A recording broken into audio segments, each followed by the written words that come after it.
Este es un mensaje del pastor John MacArthur, traducido y predicado en español para el mundo de habla hispana.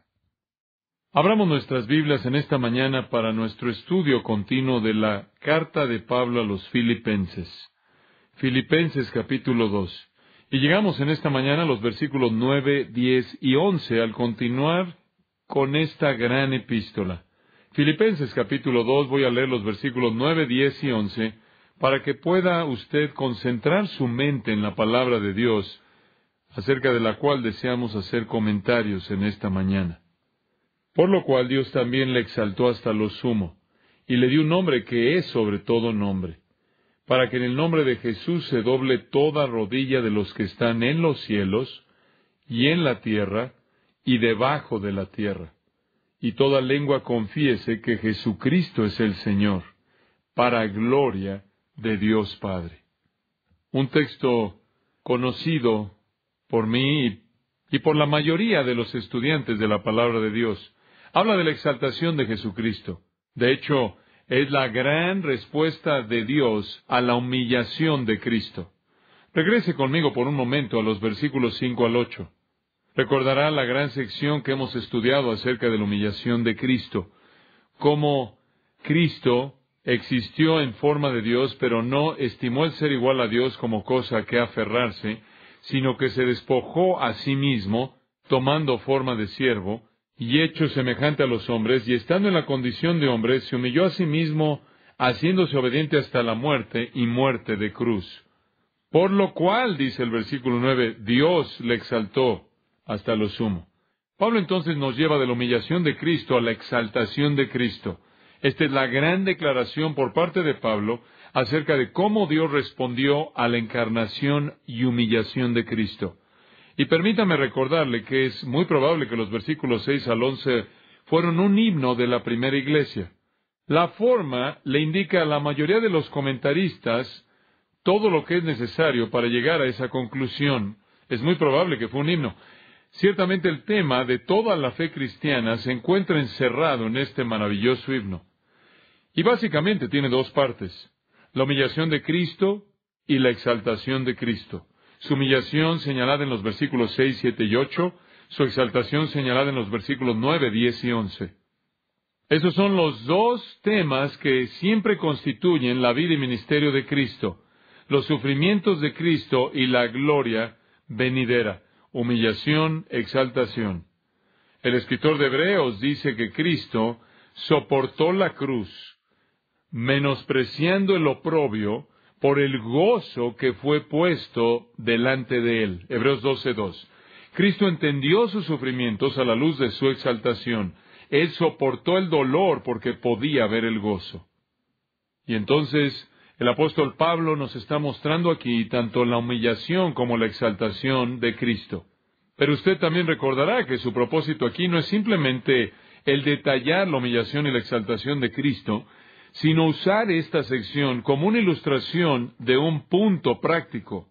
Versículo 5 lo señala: haya pues en vosotros este sentir que hubo también en Cristo Jesús. Y después él procede a describir su humillación y exaltación. En otras palabras, tiene aplicación para nosotros. Usted debe tener esta misma actitud. ¿Cuál es la actitud? La actitud es de humillarse a uno mismo para que uno sea exaltado por Dios. Esa es la actitud. Y ese es el mensaje aquí de una naturaleza pragmática, moral y ética. Recordará usted que la idea primordial en esta sección es la unidad. De regreso, ahí en el versículo 2, Pablo dice: completad mi gozo, sintiendo lo mismo, teniendo el mismo amor, unánimes, sintiendo una misma cosa. Después él dice en los versículos 3 y 4, su unidad es un producto de su humildad. Conforme ustedes no hacen nada contiendo por vanagloria, antes bien con humildad, estiman cada uno a los demás como superiores a él mismo, no mirando cada uno por lo suyo propio, sino cada cual también por lo de los otros. Después él dice, si ustedes necesitan un ejemplo de dicha humildad, tómenlo de Cristo. Cristo se humilló a sí mismo y esa es la manera en la que deben humillarse a sí mismos. Después él se vuelve y dice, y Cristo fue exaltado, y la implicación es que así también ustedes serán exaltados los que se han humillado. Este entonces es un principio para aplicación práctica. El principio es el siguiente: el que se humilla a sí mismo es ¿qué? exaltado, es exaltado. Entonces, haya pues en vosotros este sentir que hubo también en Cristo Jesús. Simplemente eso está diciendo que cuando usted se humilla a sí mismo de manera dispuesta, Dios lo exaltará. Y esto obviamente es un principio no solo que Pablo quiere reiterar, sino uno que nuestro Señor enseñó en varias ocasiones. Escuche sus palabras en Mateo 23:12. Porque todo el que se exalte a sí mismo será humillado, y el que se humilla a sí mismo será exaltado. Realmente es un principio con dos lados. Usted se exalta, Dios lo abate. Usted se abate, Dios lo exaltará. Es la promesa de una recompensa por la humildad fiel. Es una promesa de bendición por el sacrificio. En Lucas 14 de nuevo leemos las palabras de Jesús. En el versículo 11 dice, porque todo el que se exalte a sí mismo será humillado, y el que se humilla a sí mismo será exaltado. Ese es un truismo. Lucas 18:14, os digo que éste descendió a su casa justificado antes que el otro, este es el publicano en lugar del fariseo, porque todo el que se exalte a sí mismo será humillado, y el que se humilla a sí mismo será exaltado. Un principio muy simple. Jesús lo dijo por lo menos en 3 ocasiones. Santiago lo reitera en Santiago 4, versículo 10.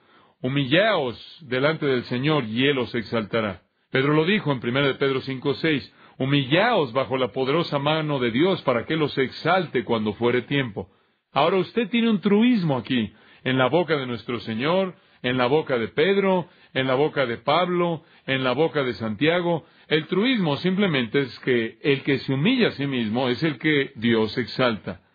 El que se exalta a sí mismo es aquel a quien Dios humillará. Esto es un truismo. Esto es un principio. En la economía divina de cosas, es mediante dar que una persona recibe.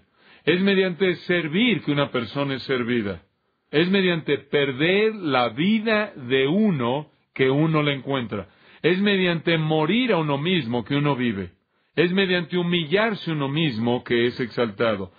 Y uno sigue al otro con la misma seguridad que la noche sigue al día. El sacrificio personal y la humildad son recompensados por Dios. Entonces Jesús fue exaltado. Y Jesús se convierte entonces en un ejemplo del tipo de exaltación que Dios concederá a todo creyente humillado. Esto entonces, en gran medida, es la promesa apegada a nuestra humillación.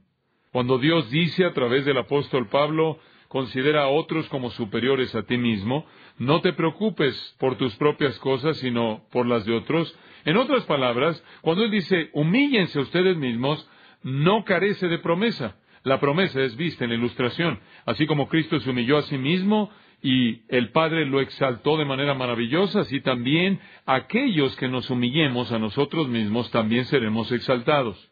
Entonces quiero que usted vea en este pasaje las implicaciones éticas.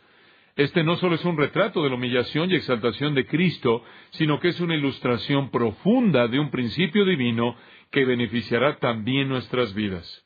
Ahora, conforme vemos el pasaje, nos concentraremos en la maravillosa exaltación de Jesucristo llevada a cabo por Dios. Estaremos viendo 4 puntos.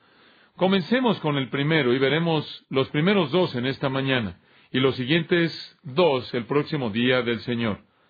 En primer lugar, conforme examinamos la exaltación de Cristo, el primer punto es la fuente de su exaltación, la fuente. El versículo 9 indica que la fuente es Dios. La fuente es Dios. Por lo cual Dios también le exaltó hasta lo sumo y le dio. Y nos vamos a detener en ese punto. Sea lo que sea que le fue dado a Cristo, vino de Dios. Dios lo exaltó y Dios literalmente le dio algo. La palabra le dio es dado, le regaló, ecarizato. Dios lo exaltó y Dios le regaló algo, lo dotó. Observe la frase por lo cual al principio del versículo 9. Indica, por lo cual, también indica que está relacionado con los versículos 5 al 8. Debido a su humillación, por lo tanto, Dios también lo exaltó. Los dos son inseparables. Me encantaría poder sepultar esto en nuestros corazones profundamente. La exaltación está conectada con la humillación.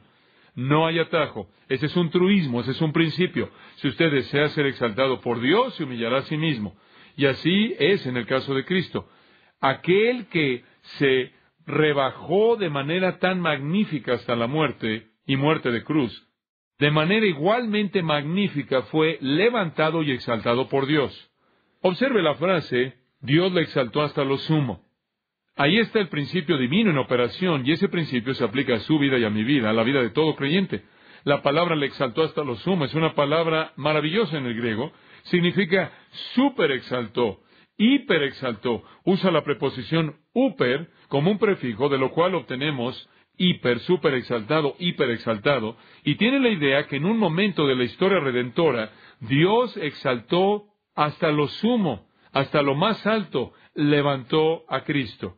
Hay mucho en eso. Permítame tratar de enriquecer su entendimiento de la superexaltación de Cristo al leer algunas escrituras. En Hechos 2:32, Pedro, predicando en Pentecostés, dijo, a este Jesús Dios lo resucitó, versículo 33. Por tanto, habiéndolo exaltado a la diestra de Dios. Entonces, la exaltación de Cristo incluye la resurrección e incluye la coronación. Él fue resucitado y fue exaltado a la diestra de Dios. Él fue a sentarse al trono del Padre a su diestra. Eso es resurrección y coronación. Esos dos elementos son parte de la exaltación de Cristo. En el 5º capítulo de Hechos, de nuevo leemos, Pedro y los apóstoles están hablando y dicen, el Dios de nuestros padres resucitó a Jesús. De nuevo, Dios lo exaltó a través de la resurrección. Eso fue parte de la exaltación de Dios hacia Cristo. Versículo 31. Él es a quien Dios lo exaltó a su diestra, como príncipe y salvador para conceder arrepentimiento a Israel y perdón de pecados. Ahora vemos resurrección, vemos coronación y vemos un tercer término, perdón de pecado, incluyendo intercesión. La exaltación de Jesucristo involucró su resurrección, su coronación y su intercesión. Él intercede como aquel a quien Dios ha ordenado para perdonar pecados. En Efesios leemos aún más acerca de esto, acerca de la exaltación de Cristo. Dice que Cristo fue resucitado de los muertos, eso es resurrección, sentado a la diestra en los lugares celestiales, eso es coronación, y después describe esa coronación. Por encima de todo dominio, autoridad y potestad y poder y dominio y todo nombre que es nombrado, no solo en este siglo, sino en el siglo venidero. Eso nos da aún más detalle acerca de su coronación. Él está por encima de todo gobierno, autoridad, poder, dominio y todo nombre que es nombrado en este siglo y en el venidero. Resurrección, coronación e intercesión fueron elementos de su exaltación. Hay otro elemento que encontramos en Hebreos capítulo 4. Dios concedió a Jesucristo que cuando fue al cielo, versículo 14, se volvió un sumo sacerdote que ha traspasado los cielos. ¿A qué se refiere eso? Ascensión. Entonces usted tiene un factor cuádruple en la exaltación de Cristo. Resurrección, ascensión, coronación e intercesión. Esas cuatro cosas constituyen la exaltación cuádruple de Cristo. Resucitado de los muertos, ascendido al cielo, sentado en el trono de Dios para interceder como el sumo sacerdote por los pecados de su pueblo. Y claro, tenemos un sumo sacerdote. Tenemos un sumo sacerdote que ha traspasado los cielos. Jesús, el Hijo de Dios. Y no un sumo sacerdote que no puede compadecerse de nuestras debilidades, sino uno que fue tentado en todo según nuestra semejanza, pero sin pecado. Capítulo 7, versículo 26 de Hebreos, dice que Él es un sumo sacerdote, santo, inocente, sin mancha, puro, separado o apartado de los pecadores y hecho más sublime que los cielos. Y el versículo 25 dice que siempre vive para hacer intercesión por ellos, por lo cual vive perpetuamente para hacer intercesión por ellos.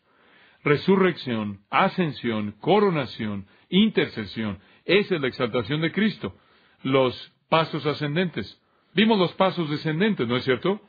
Vimos que Él, estando en la forma de Dios, estuvo dispuesto a dejarla, a rendirla. Se humilló a sí mismo, se hizo siervo, hecho en la semejanza de hombres, tomando forma de siervo, semejante a los hombres, estando en la condición de hombre, fue obediente hasta la muerte, muerte de cruz, todos los pasos hacia abajo. Los pasos hacia arriba, resurrección, ascensión, coronación, intercesión. Hay un sentido, amados, en el cual inclusive vamos a seguir eso parcialmente. Va a venir el día cuando experimentaremos la resurrección, ¿verdad? Y cuando experimentemos la resurrección también experimentaremos ascensión. Eso en el rapto, pero también para los cuerpos de todos los creyentes. Y cuando lleguemos al cielo experimentaremos coronación porque nos sentaremos con Cristo en su trono, en el trono de Dios. Y ya no necesitaremos intercesión porque la obra será completada. Pero el camino a la gloria que Jesús siguió de la resurrección a la ascensión a la coronación es el camino de gloria que los creyentes también seguiremos. Esa es la promesa de Dios. ¿Quién es la fuente de todo esto? Dios. Dios lo resucitó de los muertos, Dios lo levantó a la gloria, Dios lo coronó y lo sentó a su diestra, y Dios le dio el ministerio de intercesión como el sumo sacerdote de su pueblo.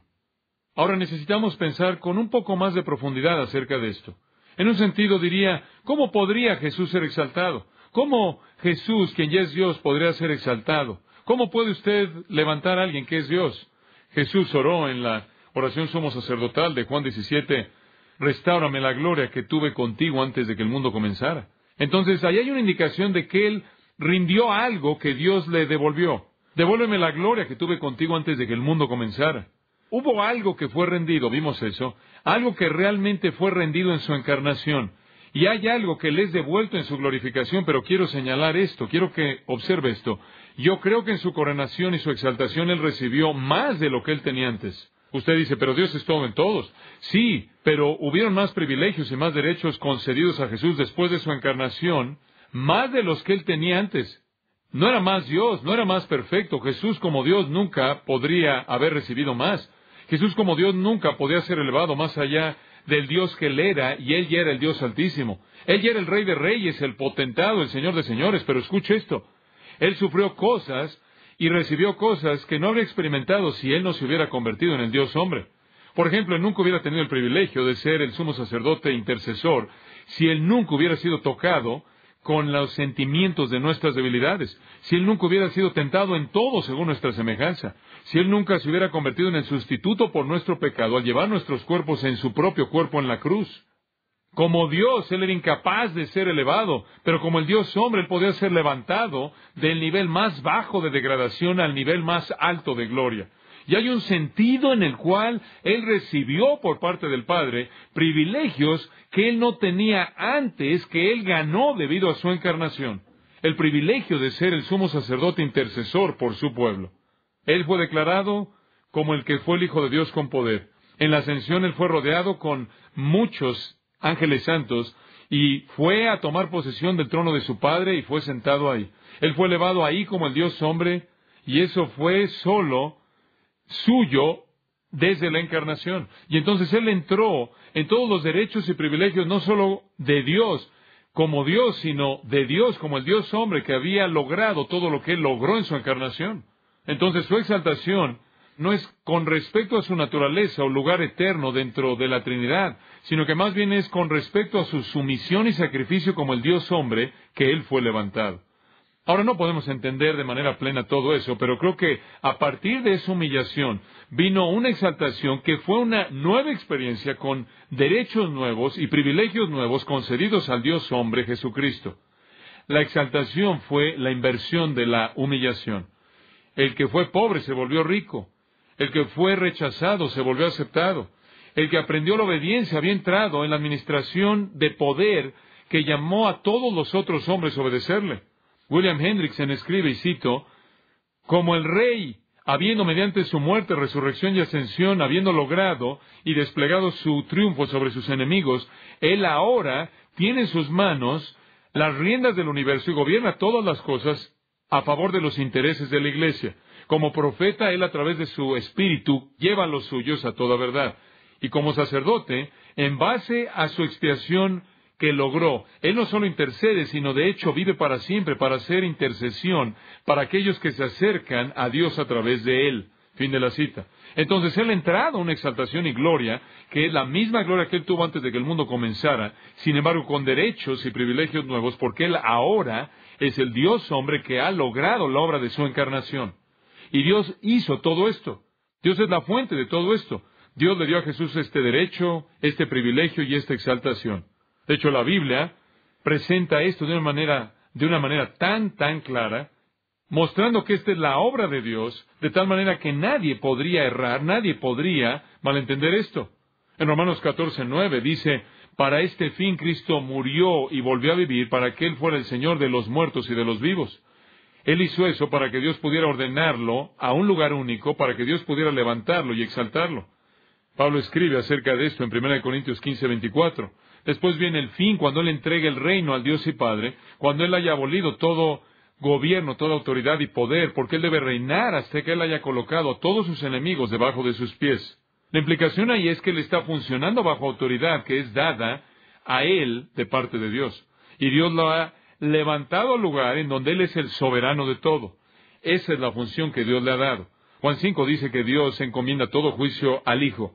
Este es el regalo de Dios al Hijo. Dios es la fuente de la exaltación de Cristo. La palabra ahí en Filipenses que mencionamos brevemente dice, y le dio. Quiero llevarlos ahí. Es una palabra muy interesante. Dice que Él también le dio el nombre y demás. La palabra Dios significa dar de gracia, o quizás mejor en esta connotación, de todo corazón. En otras palabras, Cristo satisfizo de manera tan total y absoluta el deseo de Dios para la obra de su encarnación. Él cumplió la redención de una manera total y completa, al grado que Dios, de todo corazón y de manera generosa y llena de gracia y benéfica, le derramó, le entregó regalos, los regalos de la exaltación. Entonces vemos a Cristo, quien fue muy bajo y es hecho muy alto. Y en un sentido, aunque Él no puede ser más Dios, Él hecho más alto de lo que Él jamás había sido, porque Él ahora no solo tiene todos los privilegios de Dios, sino todos los privilegios del Dios hombre, quien Él ahora es. Y entonces Él entra a una exaltación gloriosa y majestuosa. Ahora quiero que vea un segundo punto, y este es el punto clave en este texto. La fuente de su exaltación es Dios, y el título de su exaltación es Señor. El título de su exaltación es Señor. Y usted sabe que este es algo que está muy cercano a mi corazón. Quiero que escuche cuidadosamente conforme lo vemos juntos. El versículo 9 dice que Dios le exaltó hasta lo sumo, y le dio a Él esta frase clave, el nombre, el nombre. Artículo definido, el nombre que es sobre todo nombre. Ahora permítame hacerle una pregunta. ¿Cuál es el nombre que es sobre todo nombre? ¿Solo puede ser un nombre? Quiero que piense en esto. Solo puede ser un nombre. Sea cual sea el nombre, Hebreos 1:4 dice que es un nombre más excelente que el que tienen los ángeles. Sea cual sea el nombre, es coherente con las Escrituras, Antiguo y Nuevo Testamento. Implicará no solo un medio de distinguir una persona de otra, como usamos la palabra Bob y Juan, sino que implicará algo de la naturaleza de Cristo, algo de su persona, revelando algo de su ser interior. No solo será un título para distinguirlo de los otros seres, sino que será un título que literalmente haga que Él esté por encima de cualquier otro ser. Será un título que es característico de su esencia, que lo identificará como superior a todos los otros seres, porque es el nombre que es sobre todo nombre. No hay un comparativo aquí. Este no es un comparativo, es un superlativo. No es un nombre comparativo para efectos de distinción. Es un nombre superlativo, uno que va más allá de los demás. Dice usted, bueno, ¿por qué Dios le va a dar un nombre? Dios lo exaltó hasta lo sumo y le dio un nombre, le dio el nombre. Bueno, permítame darle un poco de historia. ¿Se acuerda de un hombre en el Antiguo Testamento llamado Abraham? Abraham se reunió con Dios, Dios hizo un pacto con él, Dios entró en una relación única con Abraham. ¿Y qué hizo Dios con su nombre? Lo cambió y lo llamó ¿qué? Abram en hebreo. Abraham con H intermedia. Recuerda un nombre llamado Jacob. Dios entró en una relación única con Jacob y le dio su nombre Israel. ¿Se acuerda en el Nuevo Testamento un hombre llamado Simón? Jesús lo llamó a seguirlo y Jesús le dio a ese hombre un nuevo nombre y su nuevo nombre fue Pedro, cuando entró en una relación única con él. ¿Se acuerda que con la iglesia en Pérgamo y la iglesia en Filadelfia, en Apocalipsis 2:17 y Apocalipsis 3:12, el Señor prometió que aquellos que vencieran, Él les daría un nuevo nombre? Bueno, si usted se acuerda de todo eso, y esos son unos cuantos recordatorios, usted recordará que los nuevos nombres son dados de manera única para señalar o enfatizar una etapa definitiva en la vida de una persona. Y Dios ha hecho eso de manera única a lo largo de la historia de redención. Y aquí Él lo hace inclusive en el caso de Cristo, y es sorprendente. Él literalmente le da a Cristo un nombre. Él le da un nombre a Cristo. No es un nombre que nos sorprenderá o nos asombrará. Él ha tenido muchos nombres. Él ha sido llamado Jesús, Cristo, Hijo de Hombre, Hijo de Dios, Mesías. Pero Él aquí recibe un nuevo nombre.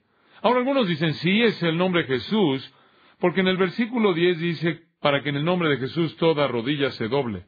Algunos han dicho que el nuevo nombre es Jesús. ¿Es ese un nuevo nombre para Jesús? No.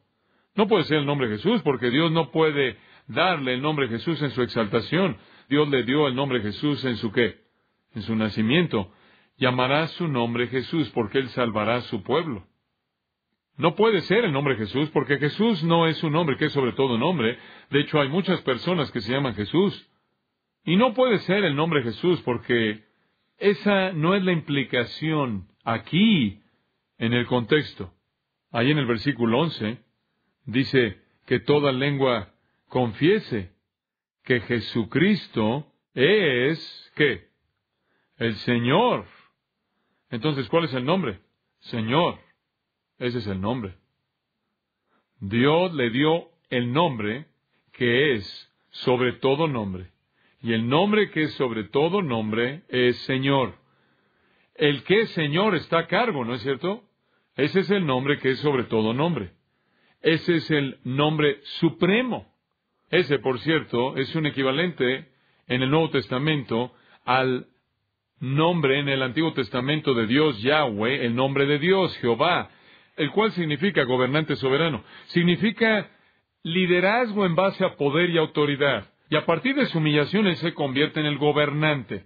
Él se vuelve Señor. Escuchen, Él ya había dado pistas de que este iba a ser su nombre. Pilato lo vio y se preguntó si era un rey. Se preguntó si realmente era un amo y Él reconoció que Él era Señor. Tomás lo vio y Él dijo, Señor mío y mi Dios. Fue evidente a lo largo de su vida que Él era el Señor vivo, pero aquí en su exaltación, Él de manera formal y oficial recibe el nombre Señor. Él ahora lo tiene como el Dios hombre. Él fue el Hijo del Hombre en la tierra. Algunas veces, unas cuantas veces, Hijo de Dios. Él fue Jesús, nombre común. Él fue Cristo, Mesías. Ahora el Padre dice, a partir de ahora, debes confesar a Jesucristo como, ¿qué? Señor. Ese es el nombre que es sobre todo nombre. Ahora sabemos eso porque notará en el versículo 10 que dice, le dio un nombre que es sobre todo nombre, para que en el nombre de Jesús se doble toda rodilla de los que están en los cielos y en la tierra y debajo de la tierra, y toda lengua confiese que Jesucristo es el Señor. Permítame darle una pequeña pista. ¿Ve el versículo 10? Para que en el nombre de Jesús. No dice esto, no dice, para que en el nombre Jesús toda rodilla se doble. Dice, para que en el nombre de Jesús. Para que en el nombre de Jesús. ¿Y cuál es el nombre de Jesús que el Padre le acaba de dar? Señor. El nombre Jesús no hace que la gente se postre. Ese es el nombre de su encarnación. El nombre del Señor hace que la gente se postre. Y es el nombre Señor el que los hombres deben confesar para ser salvos. Esto es claramente indicado cuando usted considera lo que está en la mente de Pablo aquí, cuando él dice, para que en el nombre de Jesús, el cual por cierto es Señor, toda rodilla se doble, versículo 11, y toda lengua confiese. Eso es tomado de Isaías 45. Entonces, si queremos saber el significado de eso, regresamos a Isaías 45 y podemos descubrirlo. Isaías 45, versículo 22 en adelante. Versículo 21, él dice, declaren y presenten su caso, de hecho, déjenlos consultar juntos. ¿Quién ha anunciado esto desde la antigüedad? ¿Quién lo ha declarado desde hace mucho? No soy yo el Señor, y aquí está, y no hay otro Dios fuera de mí. Yo soy el Señor, él dice, y no hay otro Dios. Yo soy un Dios justo y salvador, y ninguno hay fuera de mí. Volveos a mí, sed salvos todos los fines de la tierra, porque yo soy Dios y no hay otro. Por mí mismo he jurado. La palabra ha salido de mi boca en justicia, y no regresará a mí. Toda rodilla se doblará y toda lengua confesará, toda lengua jurará lealtad. Ahora eso está hablando de soberanía, ¿no es cierto? Señorío. Y ahí es de donde él obtuvo, toda rodilla se doblará y toda lengua confesará, y Dios está diciendo, yo soy el Señor, y no hay nadie más que yo soy justo, yo soy Salvador, vuélvanse a mí, y sean salvos, porque yo soy Dios, no hay otro. Yo he jurado por mí mismo, en otras palabras, yo estoy a cargo, no pido nada, no necesito otra autoridad, la palabra que sale de mi boca es todo lo que hay, y nunca regresa, y se van a postrar ante mí, señorío. Y entonces cuando él dice que él tiene un nombre ante el cual toda rodilla se doblará, un nombre ante el cual toda lengua debe confesar, ese nombre no puede ser Jesús, ese nombre debe ser, ¿qué? Señor.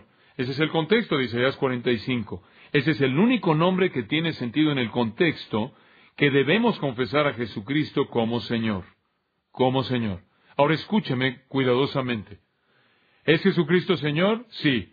¿Quién lo declaró como Señor? El Padre. El Padre lo exaltó y le dio un nombre, y el nombre que le dio fue el nombre Señor. Y Señor está sobre todo otro nombre. Si usted es Señor, usted está sobre cualquier otro nombre. ¿Implica deidad? Sí. Pero lleva el poder de soberanía. No es solo decir tú eres Dios, es decir que tú como Dios gobiernas. Tiene que significar eso. Hay algunos que nos dicen, bueno, simplemente significa que Él es Dios. Sí, bueno, podría simplemente significar que Él es Dios, pero una vez que has dicho que Él es Dios, Él ahora está a cargo. Él es soberano. La fuente de la exaltación de Cristo es Dios y el título de la exaltación de Cristo es Señor. Amados, no podemos conocer a Cristo de ninguna otra manera más que como Señor. Esa es la razón por la que la confesión básica, el primer credo cristiano en la historia de la Iglesia, es dado en el versículo 11. Jesucristo es ¿qué? Señor. Todo cristiano debe decir eso. Ese es el meollo de nuestra fe. Ese es el primer credo cristiano básico jamás expresado. Jesucristo es Señor. Esa es la sustancia del cristianismo. Señor está por encima de cualquier otro nombre. Usted no lo hace, Señor. Cada vez que oigo a alguien decir eso, es como uñas que están rasguñando un pizarrón. La gente dice, bueno, necesitas hacer de Jesús Señor. Usted no tiene nada que ver con eso. Entiendo lo que la gente quiere decir, pero esa no es la manera en la que debe decir eso. Algunas veces quieren decir que necesitas someterte a su liderazgo y autoridad. Está bien, dilo de esa manera. No hables de hacerlo Señor, Dios ya lo hizo, Él es Señor. En las palabras de Juan Flavel, un puritano inglés del siglo XVII, y cito, la oferta del Evangelio de Cristo incluye todos sus oficios y la fe en el Evangelio simplemente lo recibe.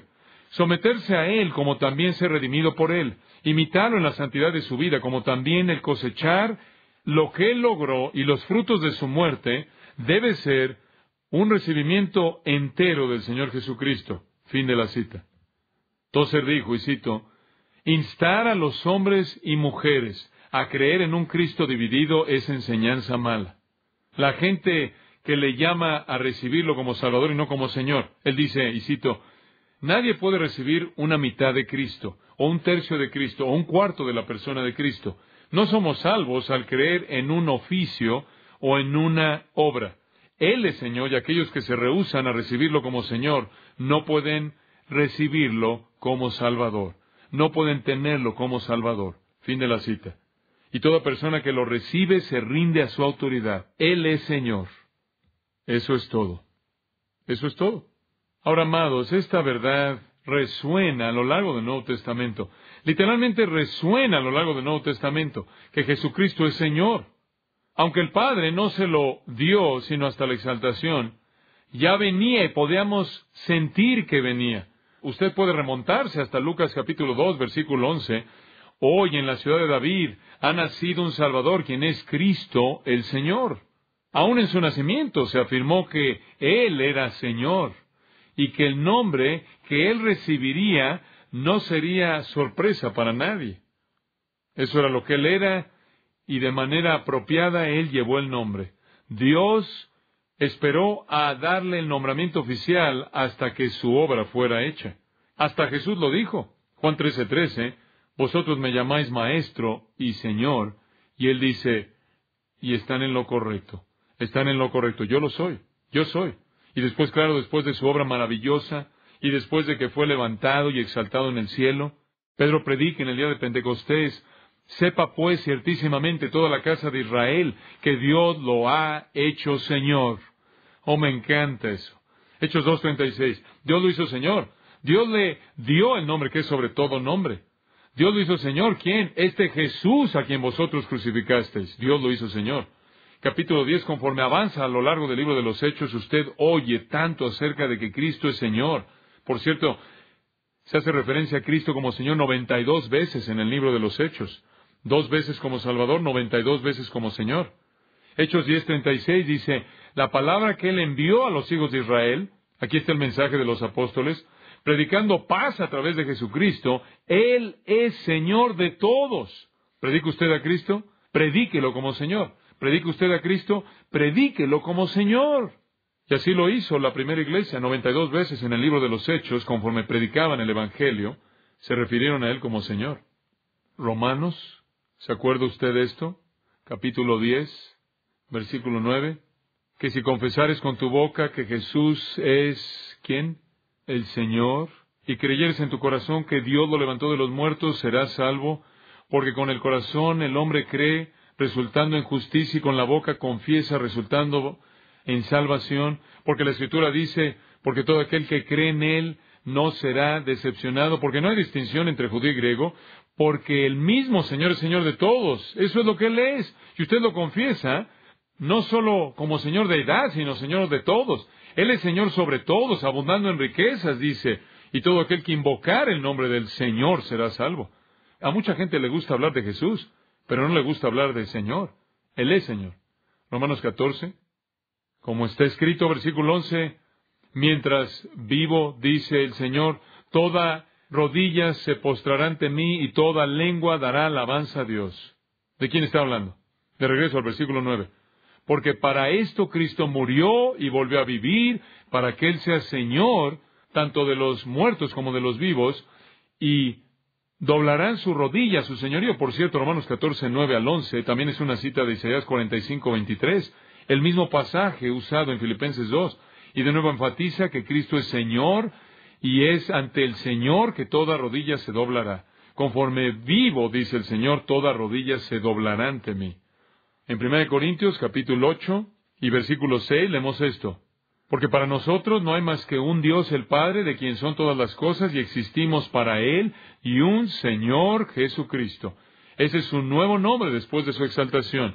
Después de que Él subió al cielo y las epístolas fueron escritas, Él era el Señor Jesucristo, siempre el Señor, siempre el Señor. 1 Corintios 12, 13 dice, ninguno puede llamar a Jesús Señor, excepto por el poder del Espíritu Santo. El Espíritu, moviéndose en el corazón, capacita a uno a llamar a Jesús Señor. Pablo al final de 1 Corintios 15 dice, mas gracias sean dadas a Dios, quien nos da la victoria a través de nuestro Señor Jesucristo. Siempre Señor, siempre Señor. 2 Corintios 4, 5, no nos predicamos a nosotros mismos, sino predicamos, me encanta esto, a Cristo Jesús como Señor. Cristo Jesús como Señor. Apocalipsis 17, 14, 19, 16, Rey de reyes, Señor de señores. Ahora escúchame, las Escrituras nunca hablan de ninguna persona haciendo a Jesús Señor, nunca. Dios lo hizo Señor. Dios lo hizo Señor. Hechos 2, 36. Sin embargo, usted lee cosas como estas de una publicación cristiana bien conocida, y cito, es imperativo confiar en Cristo como Salvador personal y nacer de nuevo. Pero esta es solo la primera decisión.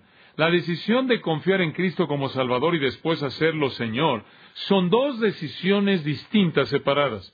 Las dos decisiones pueden ser cercanas o distantes en el tiempo. Fin de la cita. En otras palabras, Él está diciendo, usted puede recibir a Cristo como Salvador por aquí y un tiempo después hacerlo Señor. Pero la salvación siempre debe preceder al señorío. Él escribe, es posible ser salvo sin nunca ser de Cristo el Señor de su vida. Fin de la cita. Esa es una declaración absolutamente absurda. ¿Qué está diciendo usted? ¿Está diciendo que Cristo no es Señor a menos de que usted le dé permiso? ¿Qué tipo de declaración es esa? Eso es absurdo. Ni siquiera sé si esta persona lo cree. ¿Es posible ser salvo sin que nunca haga de Cristo Señor de su vida? No lo creo. No entiendo mi Biblia si eso es verdad, porque para ser salvo usted debe confesar a Jesús como Señor. ¿Qué tan claro es eso? Aún yo lo puedo entender. ¿De qué está hablando la gente? Por cierto, Él es llamado Señor no menos de 747 veces en el Nuevo Testamento. Eso me parece significativo. ¿747 veces? No sé lo que usted va a hacer con invitaciones a la salvación si usted elimina el liderazgo. Hechos 2:21, todo el que invocar el nombre del Señor será salvo. Hechos 16:31, el carcelero en Filipos, Pablo dice, cree en el Señor Jesucristo y serás salvo. La centralidad del señorío de Cristo es muy clara en el Evangelio del Nuevo Testamento. Usted no puede separar al Salvador del Señor. Ahora algunos han dicho, bueno, pero la palabra Señor simplemente significa deidad. Simplemente significa deidad, no significa amo soberano no significa gobernante. Bueno, eso es totalmente la opinión de alguien. No lleva ningún peso. ¿Cómo puede usted decir que el Señor significa deidad, pero la deidad no significa soberanía? Si usted es Dios, usted está a cargo, eso es fútil. Ese argumento no se mantiene en pie. Esa es una separación imposible, porque algo inherente al ser de Dios es la autoridad, el dominio, el gobierno, el derecho de mandar. Todo está ahí. Si usted dice es Dios, lo ha dicho todo. Aún desde un punto de vista lingüista, la palabra Señor es curios, y curios, de manera abrumadora, se refiere a la idea de gobernante, de gobierno, de gobernar. De hecho, la palabra es usada para referirse a personas que ni siquiera son Dios porque son gobernantes. Entonces, su significado inherente no es deidad, su significado inherente es gobierno. La palabra curios, para darles un poco de trasfondo acerca de la misma, comenzó a significar amo o dueño. Siempre era un título de respeto. Se volvió en el título oficial de los emperadores romanos. El emperador romano en el griego era el curios, en el latín era el dominos, el cual significa amo y señor. Se volvió un título de las deidades paganas. Fue la palabra griega de la cual el hebreo fue traducido, la palabra hebrea Yahweh o Jehová. Entonces tenía la idea de deidad, claro, en la misma, pero la clave, el pensamiento clave era de gobierno. Cuando dice que Jesús era curios, claro, Yahweh está implícito ahí, pero eso solo significa Dios, y Dios significa autoridad. Pero inclusive la palabra misma curios significa amo y dueño. Entonces, sea que usted lo vea desde el punto de vista del término curios, el cual significa uno que gobierna, uno que guía, uno que es amo, o desde el concepto, desde el punto de vista del concepto que significa Dios, usted tiene el mismo problema. Dios está a cargo. Ahora, ¿qué estamos diciendo? Esto se encuentra en el centro mismo de la confesión cristiana, que Jesús es Señor. En el centro mismo de un mensaje del Evangelio que Jesús es Señor. Eso es lo que usted debe afirmar para ser salvo. Y eso es lo que Pablo dice, que toda lengua confesará en últimas que Jesucristo es Señor. La fuente de esa exaltación es Dios. El título de su exaltación es Señor. Y Pablo dice, toda persona va a reconocerlo tarde o temprano. Esa sería mi oración por usted, que usted reconozca que Él es Señor, por voluntad personal y no por fuerza. Para más información sobre los mensajes y libros del pastor John MacArthur y de los derechos legales de los mismos, puede acceder a la página en gracia.org.